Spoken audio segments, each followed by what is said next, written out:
Le damos la bienvenida al ingeniero Pedro Héctor Castillo, fundador y socio de negocios de Integration and Consulting Technology. ¿Qué tal? ¿Cómo le va? ¿Cómo está usted? Buenos días. Gracias por la invitación. Qué bueno tenerlo con nosotros. Gracias. Mire, nosotros le estábamos dando seguimiento a una actividad que ustedes tenían en Punta Cana o Bávaro, Sí. en la cual se iba a hablar, una conferencia, se iba a hablar de ciberseguridad. Y esto es sumamente importante en estos tiempos en que nosotros como país tenemos una ley, que es la 5307 de la de delitos tecnológicos. Delitos de alta tecnología, correcto. Correcto, que tenemos que actualizar, de hecho, porque han cambiado tanto las cosas. Se está actualizando. Se está actualizando, ¿verdad? Sí. Okay. Entonces, aparte de eso, tenemos el tema global.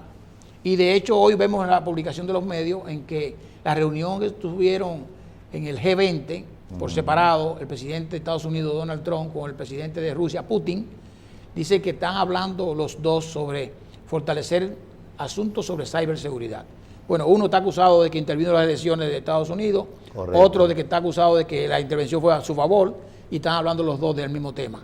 Cuéntenos un poquito sobre lo que es su empresa, sobre qué esta conferencia que ustedes hicieron en Bávaro o Punta Cana, y qué se dijo de eso. Bueno, muy bien. Siempre me gusta comenzar el tema de ciberseguridad hablando que esto hace referencia a los delitos de alta tecnología. Es decir, así es como normalmente la gente conoce el tema. Ciberseguridad no es más que la protección de la información. Y caemos entonces en el tema de la era. ¿En qué era estamos? Estamos en la era de la información. Y de ahí que es tan importante y es tan preciado ese activo ahora. Siempre se ha dicho que la información es lo más importante. Bueno, pues realmente cuando usted le llevan su información, por ejemplo, en unas elecciones, como eso que acabamos de mencionar ahora, se dice que el sistema de información de la Junta Central Electoral de los Estados Unidos fue penetrado, fue vulnerado, que alguien entró, y de hecho un proceso que está día a día, está en el momento, está en el tapete. Sí. Y de ahí que entonces tú ves que hoy sale en los medios que en esa reunión en donde se juntaron Donald Trump y el presidente Putin, bueno, pues entre ellos, según lo que vi la noticia, porque realmente la vi hoy, va a haber una mayor alianza para asegurar mejor ambos sistemas de información, o de que tal vez cosas que sucedieron como que no pasen, pero eso es algo que realmente en este momento está en discusión y ¿eso pasó o no pasó? Podría ser, habría que ver cómo eso se desencadena. Pero ciberseguridad trata de la protección de la información y precisamente sobre ese tema fue que nuestra empresa organizó una primera versión de un congreso, al cual llamamos Primer Congreso de Tendencias Tecnológicas y Ciberseguridad, que se dio hace apenas unas 2 semanas, con una participación de aproximadamente 20 conferencistas entre locales e internacionales. Y ustedes llegaron a alguna conclusión ahí, vamos primero a la parte local. Yo me imagino que la gente de la Policía Nacional, que tienen que ver con estos temas, legisladores quizás que tengan que ver con involucrados en la ley, sector financiero, que tiene que ver con ahí donde hay mayores riesgos de delitos financieros, tecnológicos. ¿A qué llegamos? Sí, realmente pudimos ver ahí que el sector más atacado es el sector financiero, dentro de los diferentes sectores industrial, eléctrico.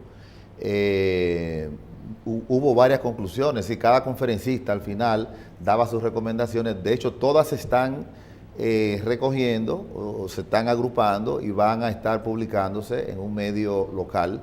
Ya se comenzó con, ¿puedo mencionar el medio? Sí, en el Listín Diario, sí. Es uno de los medios que ya, uno de los primeros temas que se trataron allá, que fue el tema de ransomware, que es el tipo de ataque que está sucediéndose, que de hecho en mayo de este mismo año y recientemente, hace unas apenas 2 o 3 semanas, hubo ataques en diferentes países del mundo. Entonces, bueno, se hizo un reportaje con las conclusiones de ese tema. La idea es que se saquen de las 20 conferencias que se dieron todas esas conclusiones, entonces se van a sacar a la luz pública a través de ese medio. Y esos ataques son como los piratas modernos, ¿verdad? Porque ellos atacan, pero piden dinero. Sí, pero más que los piratas modernos, serían los delincuentes modernos. Es decir, antes el delincuente, aunque no sé si pirata y delincuente sería lo mismo, más pero, o menos, ¿verdad? Sí.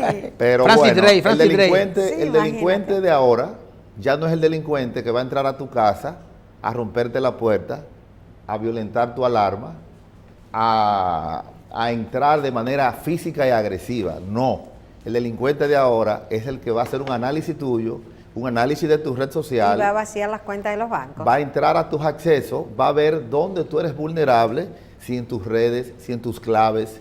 Y cuando analiza esa vulnerabilidad, entonces va a entrar a lo más preciado tuyo, tu información. Eso se llama acceso lógico. Tu privacidad.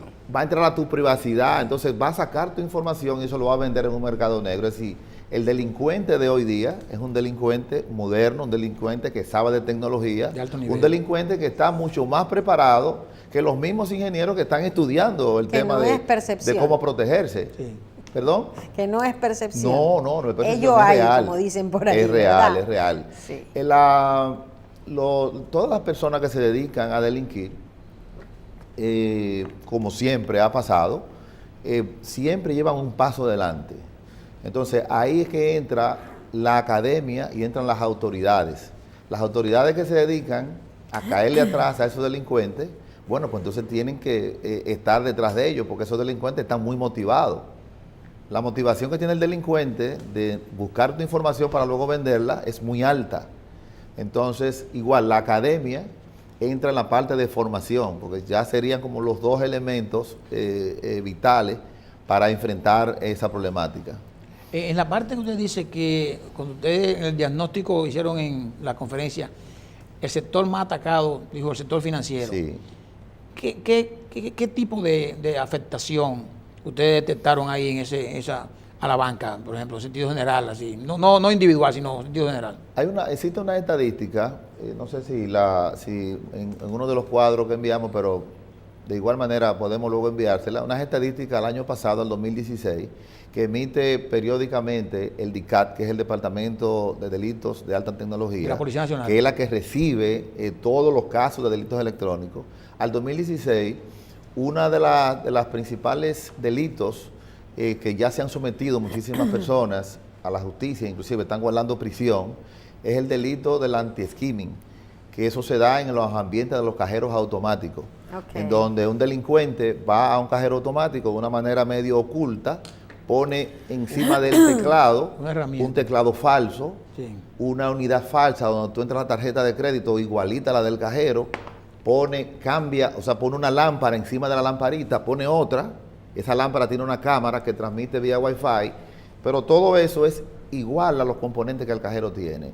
Entonces, cuando nosotros los usuarios vamos a hacer una transacción, es muy probable que si, por ejemplo, usa banda magnética, que hay muchas tarjetas de débito y crédito todavía, que no usan el chip, aunque ya en una feria, eso lo comentamos luego, ya se demostró que el chip también puede ser hackeable, claro, pero si es banda magnética, hace años que ya eso se está haciendo. Pero entonces, el chip también es hackeable. ya en una feria que se hizo en Las Vegas, creo que fue a principios de este año, al final del otro, se dice que ya tiene la manera de sacar la información y luego entonces ya distribuirla. Pero eso no por es ahí. de película, eso es aquí cercano. Yo conozco una persona que le hicieron algo así en un cajero automático en un centro comercial. Lo que él dice, sí, claro. En un centro comercial, claro, exactamente. Sí, entonces ese es un tipo de delito llamado skimming, que ya, y hay soluciones de anti-skimming para eso que ya están.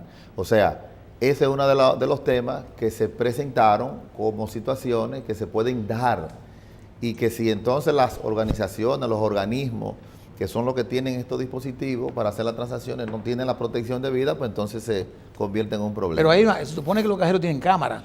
Entonces, cuando el delincuente va a cambiar los equipos, el tablero falso. Terrero y sí, pero combinan con la policía, con la gente de la cámara. ¿Qué pasa? Porque realmente cuando el delincuente llega y hace esos cambios, normalmente la cámara a veces no enfoca toda la parte del delincuente, y eso se hace en fracciones de segundos. Es decir, el skimmer, que es lo que yo te comenté, se pone y se quita. Entonces el delincuente pone y quita eso en fracciones de minutos y a veces no siempre se capta todo lo que se hace. Señor Castillo, lo que hace entonces es que me coge la tarjeta, por ejemplo. No, porque la transacción tú la haces normal. La hace normal. Lo que el delincuente pone es un dispositivo ahí que cada vez que alguien entra o saca una tarjeta, eso lo va grabando. Cuando él va y retira esa unidad de ahí, entonces ya Tiene se todas lleva las la claves, información tuya. tiene Y todas con las eso claves entonces y la hace copia y Es hace una clonación. combinación con Ya. una cámara, están viendo tu clave, lo que tú dijiste, con el aparatico te escanean la tarjeta. Lo tiene la Wi-Fi, banda. dice, lo tiene Wi-Fi. Sí. O sea, está Entonces, conectado. desde ahí Están ahí ellos mismo. transmiten y reciben la información. Mire, nosotros hicimos un programa la semana pasada con el ingeniero Ebert en Síntesis 2.0 Lo estuve mirando. y hablamos de la posibilidad de este tipo de delitos. Y mi pregunta va en torno a ¿qué tan alto el porcentaje de problemas, de delitos y de fraude son por culpa de nosotros mismos los usuarios, por utilizar claves débiles, por no hacer el debido proceso, por no tomar en cuenta por entregar nuestra tarjeta de crédito a quien sea en un sitio sin seguirle el rastro? Si uno hace todo bien, ¿el fraude es imposible? No, porque es que no todo se le puede cargar a la persona. Si hay un tema de seguridad que tiene que tener la organización, por ejemplo, si usted como institución... Entonces una pregunta, mi cuenta de banco por internet, que yo manejo vía internet banking, ¿es vulnerable? Es vulnerable si usted tiene una clave 1, 2, 3, 4, 5, 6, porque entonces ya con su usuario, que de repente es su nombre o su apellido, y una clave suave, es vulnerable si usted pone una clave que es flexible. Pero también es vulnerable si la red del banco no tiene, por ejemplo, una red encriptada, o sea, una red segura. Claro. Entonces, pero la red de la institución no le corresponde que- al usuario. Entonces Claro. hay Que una ya la responsabilidad es que es del compartida. usuario y otra Exacto. responsabilidad que es de la institución. Es decir, ahora mismo Chipotle, o ahora mismo no, hace ya como un mes, que es una cadena de restaurantes norteamericanos, así como muchas otras, toda la información de esa cadena de restaurantes fue hackeada, salió al público y eso entonces trajo como consecuencia que muchos de los usuarios reclamaran a Chipotle, oye, pero te dejaste llevar nuestras informaciones y ahora nuestras tarjetas de crédito están en el aire. Bueno, entonces ahí la responsabilidad de tener una base de datos con no mucha seguridad, una red no con mucha seguridad, va entonces de parte de la institución. Pero de igual manera la responsabilidad tiene que ser compartida entre la persona que debe de tener claves seguras, que debe de tener seguridad donde se va a conectar a una red Wi-Fi. Hay muchas redes Wi-Fi que son gratis, pero a veces son hackers que la ponen para que usted se conecte. Desde que usted se conecta, ya ellos están mirando todo lo que usted está haciendo ahí. Igual, se recomienda no hacer transacciones en un café internet. Claro. Porque un café internet, usted no sabe si ese teclado donde usted está escribiendo, hay un dispositivo ahí que le está grabando la clave. Entonces, ese es el tipo de seguridad que se debe tener a nivel de usuario, a nivel de organizaciones, asegurar las bases de datos, contratar personal que tenga alto nivel de conocimiento y certificaciones, aplicar normas como por ejemplo ISO 27001, que son normas de seguridad que las organizaciones tienen que tener cuando tienen informaciones de clientes, entre otras más. Entonces, finalmente, ingeniero, entonces, firmas como la suya son las que las empresas y los usuarios deben de buscar para proteger sus actividades. Firmas como la de nosotros Para buscar las asesorías de qué hacer. son precisamente las firmas que ya han hecho acuerdo con empresas internacionales que se dedican al tema de la ciberseguridad. Entonces, se asesoran a las empresas, se hacen pentesting, por ejemplo, para evaluar, así como decía el médico anterior, antes de nosotros, usted tiene que hacerse un estudio periódico para ver su situación. Bueno, pues así las empresas hacen un pentesting 2 o 3 veces al año. Nosotros hacemos esos análisis de Y las vulnerabilidades. instituciones también, las instituciones públicas, ¿verdad? Deberían tener Las ese tipo de personas, seguridad. los estados, los gobiernos, es decir, todo el que tiene información crítica, todos tenemos información crítica, tiene que hacerse esos análisis de pentesting por lo menos 1 o 2 veces al año y eso da un informe que determina cuál es su nivel de seguridad. Luego entonces hay las capacitaciones, las certificaciones a través de nosotros, damos esas certificaciones internacionales, como por ejemplo una de las más importantes, ISO 27001, que es la que tiene que ver con todas las reglas y normas que se debe de cumplir para proteger la información de los clientes. O sea, ustedes están certificados para dar las certificaciones Nosotros aquí. estamos certificados a través de las empresas que representamos para dar esas certificaciones.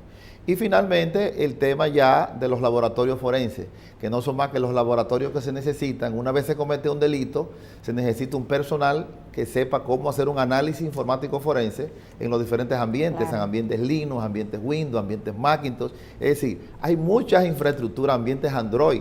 Es decir, cuando se comete un delito electrónico, puede ser a través de múltiples dispositivos, de múltiples sistemas operativos. Entonces tiene que haber un personal que conozca todos esos ambientes y que sea capaz entonces de detectar quién fue, cuándo fue y cómo fue.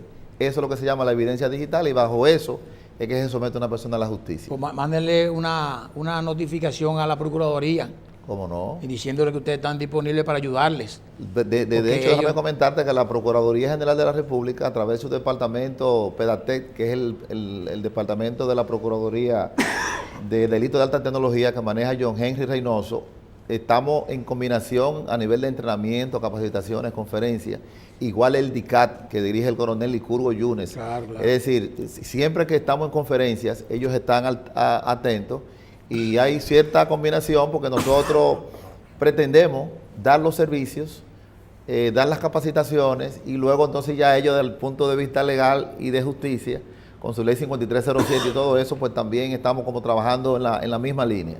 Pero deberían hacer alianza estratégica para poder ellos dotarse además de eso de las capacidades. Aparte de formarse, también los técnicos. Porque a veces, como vemos ahora con el caso de Odebrecht, que no es tecnológico necesariamente, las pruebas aportadas por el Ministerio Público en muchos casos, y por la Policía Nacional también, Sí. se caen porque no tienen el soporte adecuado. Muchas de esas cosas van a quedar resueltas cuando finalmente República Dominicana lance su Estrategia Nacional de Ciberseguridad. Ya hace unos varios años, 3 años, 4 años, que organismos como Indotel, que están al frente de esa iniciativa, con ayudas internacionales, nosotros hemos participado en algunas reuniones desde Cámara TIC, que tiene una división de ciberseguridad. En esa comisión nosotros pertenecemos. Y bueno, el país está trabajando en esa estrategia. Cuando se haga esa estrategia nacional de ciberseguridad, entonces ya el país va a estar preparado para que cada organización pública, militar, privada, pueda ver entonces cuál es el marco que debe de seguirse y cada quien adaptarla a su propio espacio. Perfecto. Muy bien. Vamos a agradecer al ingeniero Pedro Héctor Castillo y ojalá que, ¿por qué no viene un hacker y Que venga a se hablarnos mete más. como en impuestos internos Bueno, o en los préstamos lo de los planificamos. bancos? No de idea, Y un no día de para otro te idea. aparece sin deuda, ¿eh?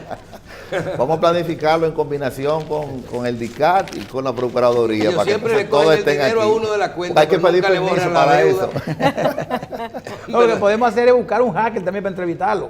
Para hacer No ese tipo de actividad hay De que pedir espalda, de permiso. espalda, De espalda. de espalda. Sí, pero eso se puede. Muchísimas gracias. ¿Cómo no? Gracias, ingeniero. Y Le damos saludos a las Licurgo, gracias. que ha estado ahí desde que se inició el DICAT. ¿No? Sí, sí, y ahora mismo está trabajando en la modificación de la ley y eso es algo que va, o sea, después de 10 años, porque fue en el 2007 que se promulgó, es una de las leyes más modernas de la región, pero con esta modificación Ya que lleva 10 se está años. trabajando Sí. y tal vez en un año o antes, General tal Peguero, vez se ¿verdad? tenga, va a estar más actualizada todavía, lo cual ayuda más a mejorar el tema de la ciberseguridad. Qué bien. Muchísimas gracias, ingeniero Pedro Héctor Castillo, fundador y socio de negocios de Integration and Consulting Technology.